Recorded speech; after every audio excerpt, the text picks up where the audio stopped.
रामपुर गांव में जगदीश अपनी पत्नी सुजाता और 12 साल की बेटी रोहिणी के साथ रहता था। उनका छोटा सा परिवार खुशियों से भरा था। एक दिन, बाबा देखो तो, मैं अपने स्कूल में अव्वल आई हूँ। शाबाश मेरी बिटिया, ऐसे ही पढ़ लिख कर मेरा नाम खूब रोशन करो। शाबाश। जगदीश के इस परिवार में भले ही गरीबी थी, लेकिन खुशियों की कोई कमी नहीं थी। लेकिन कहते हैं ना, भगवान पूरा खुशियों से भरा हुआ घड़ा किसी को नहीं देते। ऐसा ही कुछ हुआ जगदीश के परिवार के साथ। एक रोज जगदीश और सुजाता किसी काम से दूसरे गांव गए हुए थे। रोहिणी के पेपर आने वाले थे, इसलिए उसने घर पर रहकर ही पढ़ाई करने की सोची। ऐसे ही पूरा दिन बीता और रात हो गई। अब तक तो माँ और बाबा को घर पर आ जाना चाहिए था, बड़ी देर हो गई। जैसे जैसे रात बढ़ रही थी, उसका दिल बैठा जा रहा था। वो दरवाजे पर बैठकर काफी देर तक उनका इंतजार करती रही। ऐसे ही आधी रात हो गई। अब रोहिणी को उनकी चिंता सताने लगी। वो जल्दी से अपने पड़ोस में गई और उसने ममता का दरवाजा खटखटाया। क्या हुआ बेटी? काकी देखो ना, माँ और बाबा सुबह से पड़ोस के गांव किसी काम से गए थे। उन्होंने कहा था 2 घंटे में लौट आएंगे, लेकिन वो अभी तक नहीं लौटे। हो सकता है वो किसी रिश्तेदार के घर गए होंगे और आज वो वहीं ठहर गए होंगे। नहीं काका, वो कभी ऐसा नहीं करते। वो मुझे यूं ज्यादा देर तक अकेले छोड़कर नहीं जाते। मुझे उनकी चिंता सता रही है। अच्छा ठीक है, तुम परेशान ना हो, हम अभी तुम्हारे साथ चलते हैं। वो लोग पास के गांव काशीपुर की ओर निकल पड़े, लेकिन आधे रास्ते पर पहुंचने पर उन्हें काफी भीड़ दिखाई दी। वो वहां पहुंचे तो उन्होंने देखा एक बस खाई में गिरी हुई है और लोगों को वहां से अस्पताल ले जाया जा चुका है। मोहन भी जल्दी से अस्पताल की ओर गया और रोहिणी के माता पिता को ढूंढने लगा। देखिए, जगदीश और सुजाता नाम का कोई पेशेंट यहाँ नहीं है। इसका मतलब मेरे माँ बाबा ठीक हैं। तभी अस्पताल का एक स्टाफ बोला, अरे कुछ लोग इस एक्सीडेंट में मारे भी गए, आप मुर्दा घर में जाकर पता कर लो। ये सुनते ही रोहिणी के हाथ पांव फूल गए। वो डरते हुए मुर्दा घर पहुंचे। क्या नाम है तुम्हारे माँ बाप का? जी जगदीश और सुजाता। ठीक है, यहाँ साइन करो। सुबह तक पोस्टमार्टम हो जाएगा, फिर डेड बॉडी मिल जाएगी। ये बात सुनते ही रोहिणी फूट फूट कर रोने लगी। उसकी तो जैसे दुनिया ही उजड़ गई। वो रात उसकी जिंदगी की काली रात बन गई। अगली सुबह जगदीश और सुजाता की डेड बॉडी घर लाई गई। जैसे तैसे आस पड़ोस के लोगों ने उसके माता पिता का अंतिम संस्कार किया। ऐसे कुछ दिन बीत गए। रोहिणी का हंसता खेलता परिवार उजड़ गया। वो अकेले ही रहने लगी और अपने माता पिता की तस्वीर को देखकर खूब रोती। अब घर में कमाने वाला कोई नहीं था। मेरे पास कोई नहीं है, कोई मुझे प्यार नहीं करता, कोई मुझसे बात भी नहीं करता। अब रोहिणी उदास रहने लगी और उसने अब अपनी जिंदगी खत्म करने का फैसला किया। मैं भी अब हमेशा हमेशा के लिए अपने माँ बाबा के पास चली जाऊंगी। यही सब सोचते सोचते एक रोज वो ऊंची वाली पहाड़ी पर चली गई और वहां जाकर कूदने ही वाली थी कि तभी देवी माँ वहां प्रकट हो गई। ऐसा मत करो रोहिणी, अपनी जान लेना कितना बड़ा पाप है। तो ऐसे जी कर भी मैं क्या करूंगी देवी माँ, जहाँ मेरे माता पिता मेरे साथ ना हो।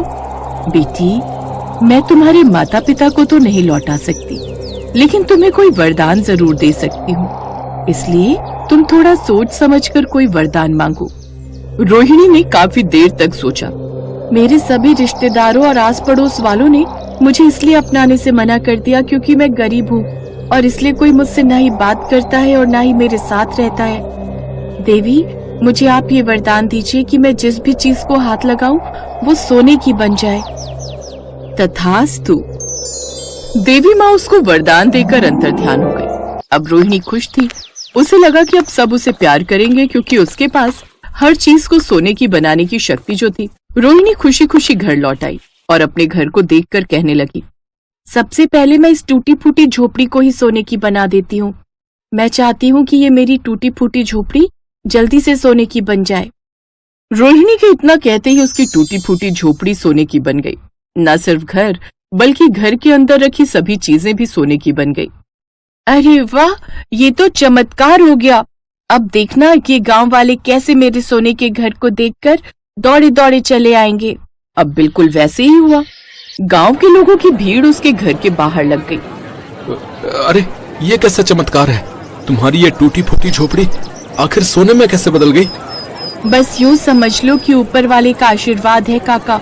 अब मैं जो भी चाहूँ वो सब सोने में बदल सकती हूँ। ये सुनकर सभी गांव वाले आपस में खुसुर फुसुर करने लगे। क्या क्या तुम सच कह रही हो? अगर ऐसा है तो तुम्हें इस नेक काम में सब गरीबों की मदद करनी चाहिए। तुम्हें अपने इस वरदान का इस्तेमाल सबकी भलाई के लिए करना चाहिए। अगर तुम ऐसा करोगी तो तुम हम सब के लिए भगवान बन जाओगी। लेकिन इसके लिए मुझे करना क्या है? तुम इस पूरे गांव को सोने में बदल दो। इससे सबकी गरीबी दूर हो जाएगी और हर जगह हमारे गांव के ही चर्चे होंगे। ठीक है काका, मैं चाहती हूँ कि मेरा ये सारा गांव सोने का बन जाए। उसके इतना कहते ही सारा गांव सोने का बन गया। अरे ये तो सचमुच कमाल हो गया भैया। अरे सारा गांव सोने का हो गया भैया। अरे वाह, ये तो ऐसा लग रहा है जैसे हम तो रातों रात स्वर्ग में पहुंच गए।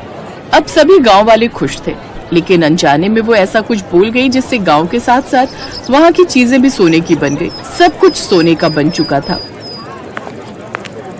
हे राम, ये क्या अनर्थ हो गया। अगले दिन एक बूढ़ी औरत रोहिणी के पास आई। ये तूने क्या किया बेटी? मैंने तो सबकी इच्छा पूरी की है।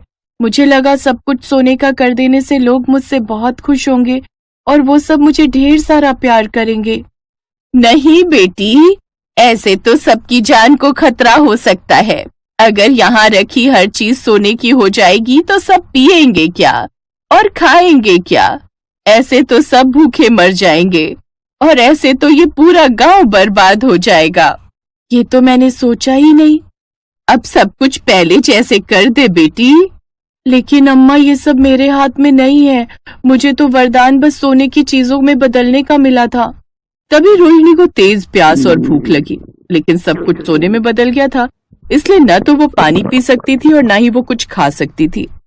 हे देवी माँ, मेरी मदद करो। तभी वो बूढ़ी औरत देवी माँ के रूप में प्रकट हो गई। मुझे माफ कर दो देवी माँ, मुझसे गलती हो गई जो मैंने आपसे ये वरदान मांगा। मुझे अब ये सब नहीं चाहिए, मुझे पहले जैसा कर दो। अब देवी माँ ने रोहिणी से वो वरदान वापस ले लिया, साथ ही उसे हमेशा खुश रहने और सब उसे प्यार करे ऐसा वरदान दिया। अब तुम्हें कभी किसी चीज की कमी नहीं होगी, साथ में सब तुम्हें प्रेम करेंगे। देवी माँ वहाँ से अंतर्ध्यान हो गई। ममता और मोहन की कोई औलाद नहीं थी, इसलिए उन्होंने रोहिणी को अपनी बेटी के रूप में स्वीकार कर लिया। साथ ही उसे पढ़ने के लिए स्कूल में डाल दिया। अब रोहिणी खुशी खुशी रहने लगी।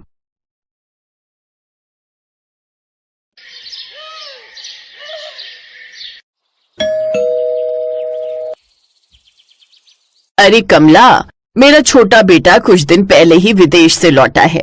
सोच रही हूँ अब उसके भी हाथ पीले कर दूं। कोई अच्छी लड़की हो तो बताना। अरे वाह, निशांत विदेश से लौट आया? फिर तो उसके लिए कोई बड़े अमीर घर की लड़की ढूंढनी पड़ेगी।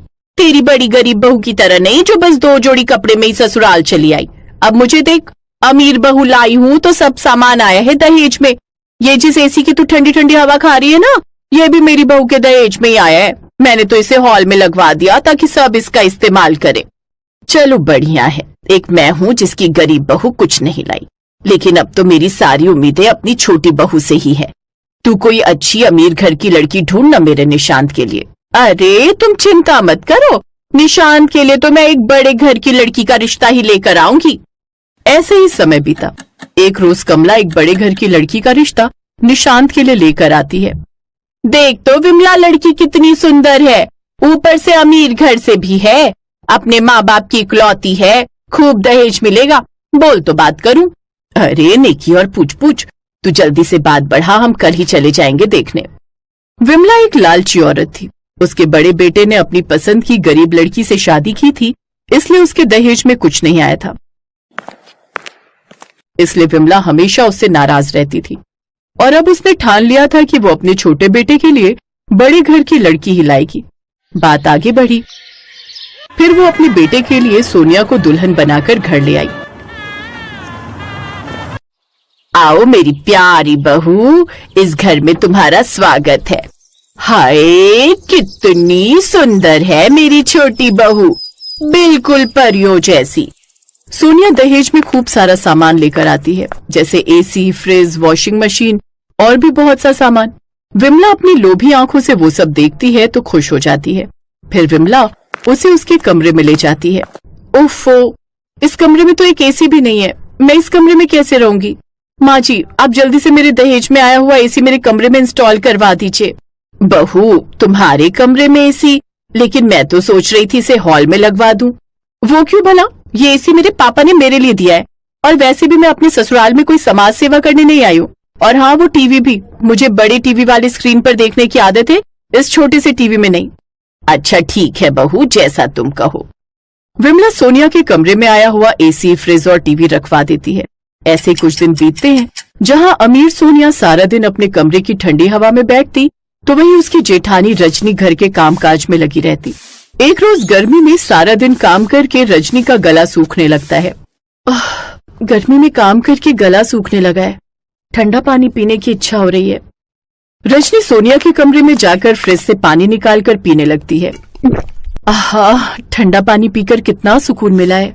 लेकिन तभी सोनिया बाहर से शॉपिंग करके आ जाती है। आहा, ठंडा पानी तो बड़े मजे से पिया जा रहा है, लेकिन जरा मेरा कमरा तो देखो कितनी बुरी तरह फैला है, इसे ही साफ कर देती। देवरानी जी, मैं?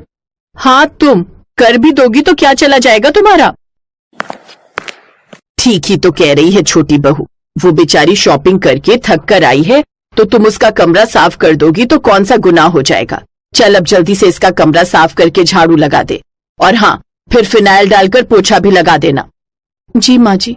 सोनिया को अपनी अमीरी और सुंदरता पर बड़ा घमंड था, तो वहीं रजनी दिल की बहुत अच्छी थी, लेकिन उसकी ये अच्छाई किसी को नजर नहीं आती, और उसकी सास हमेशा उसको बुरा भला सुनाती रहती। एक रोज सोनिया सज धज कर तैयार होकर फिल्म देखने जा रही होती है। उसे देख रजनी ने कहा, देवरानी जी, मुझे भी बड़े दिन हो गए बाहर गए हुए, और मैंने तो आज तक सिनेमा हॉल भी नहीं देखा। अगर आपको बुरा ना लगे तो क्या मैं भी आपके साथ चलूं? तुमने अपनी शक्ल भी देखी है, ऊपर से कपड़े तक पहनने का सेंस तो है नहीं तुम्हें। अगर मैं तुम्हें अपने साथ ले कर गई तो जानती भी हो मेरी इतनी इंसल्ट होगी, इसलिए ज्यादा बकबक मत करो और वही करो जो तुम्हारी औकात है, इस घर के काम। सोनिया के चिल्लाने की आवाज सुनकर विमला वहां जाती है। क्या हुआ? मेरी अमीर बहू गुस्सा क्यों हो रही है? फिर सोनिया विमला को सारी बात बताती है। ये सुनकर विमला को गुस्सा आ जाता है। तेरी हिम्मत कैसे हुई छोटी बहू से ऐसा कहने की? अरे तूने अपनी काली शक्ल देखी भी है? ना जाने वो कौन सी मनहूस घड़ी थी जो मैं तुझे अपने घर की बहू बना कर ले आई। चल जा, घर में इतने सारे काम पड़े हैं, उन्हें खत्म कर। फिल्म देखने जाएगी, मनहूस कहीं की। रजनी रोते हुए वहां से चली गई और घर के काम करने लगी। गरीब और काली रजनी के साथ हमेशा ऐसे ही होता था। ऐसे ही समय बीतता है। कुछ समय बाद दोनों बहुओं का जन्मदिन आने वाला था। उन दोनों का बर्थडे एक ही दिन आता था। विमला अपनी छोटी बहू के लिए महंगी सी साड़ी लेकर आती है। ये ले सोनिया बहू, तेरा इस घर में पहला जन्मदिन है ना, तो उस दिन तू ये साड़ी पहन लेना। ये साड़ी माँ जी? क्यों, पसंद नहीं आई क्या? सोनिया बुरा सा मुंह बनाते हुए कहती है। नहीं, इतनी बुरी भी नहीं है। लेकिन वो क्या है ना, शादी के बाद ही मेरा पहला बर्थडे है ना, तो डैड ने मेरे लिए स्पेशल चांदी का सूट बनवाया है एक महंगे फैशन डिजाइनर से, तो इस बार तो मैं वही पहनूंगी। हे राम, चांदी का सूट? फिर तो मेरी बहू उसमें बिल्कुल परियों जैसी लगेगी। घर के कामों में लगी हुई रजनी उनकी बातें सुन रही थी।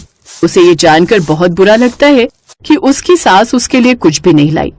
जन्मदिन तो मेरा भी है, लेकिन माँ जी मेरे लिए आप कुछ नहीं लाई। अगर एक सस्ता सा सूट मेरे लिए भी ले आती तो मुझे कितना अच्छा लगता। ए काली कलूटी गरीब कहीं की, तुझे कितनी बार समझाया है तू इस घर की नाम की बहू है, लेकिन औकात तेरी नौकरानियों जैसी है।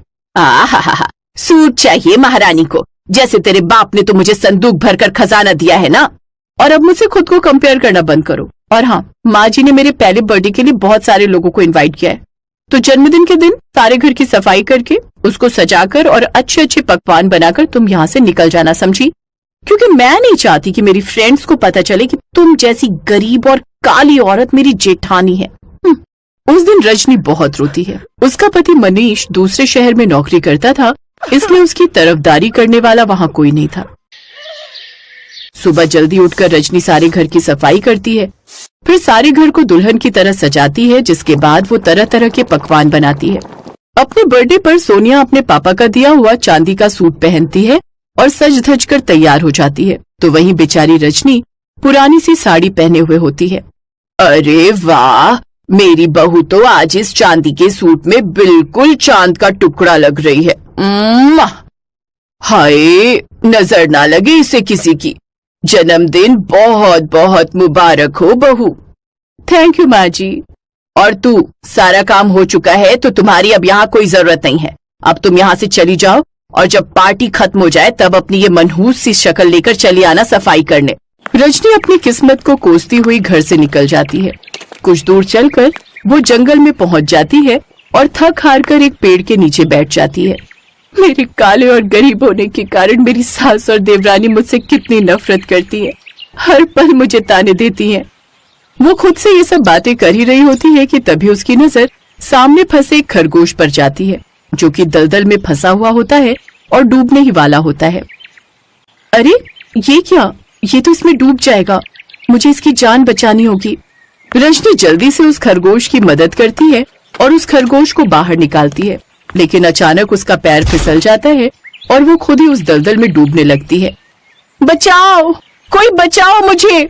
तभी अचानक उस दलदल के पास लगे पेड़ से एक पीले रंग का सोने का सूट रजनी के ऊपर आकर गिर जाता है जो कि काफी मजबूत था। उस सूट को पकड़कर रजनी दलदल से बाहर आ जाती है। तभी अचानक से वो सूट बोलने लगता है। आज के बाद तुम्हारी जिंदगी में कोई भी तकलीफ नहीं रहेगी।